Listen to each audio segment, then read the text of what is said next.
आज चाहिँ मेरो मम्मीलाई मिठो खाजा बनाएर लगिदिउँ है त साथीहरू।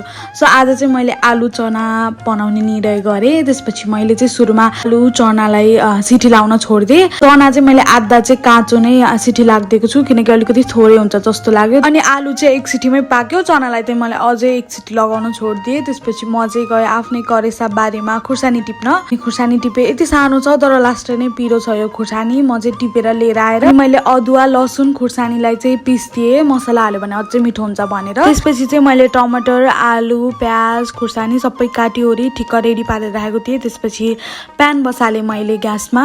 प्यान बसालेर मैले अलिकति तेल हालेँ। तेल हालिसकेपछि चाहिँ मैले जिरा धनियाँ फुराएर प्याज हालेँ। प्याजलाई हल्का रेड ब्राउन हुने तरिकाले भुटेर पछि चाहिँ त्यसमा मैले टमाटर हालिदिएँ। अनि टमाटरलाई चाहिँ एकछिन गल्न दिएर अनि ढोकेर राखेँ। त्यसलाई चाहिँ चना पनि रेडी भइसकेको थियो। त्यसपछि नुन बेसारहरू हालेर त्यसलाई एकछिन चलाएँ चाहिँ फेरि त्यसलाई गल्नलाई छोडिदिएँ।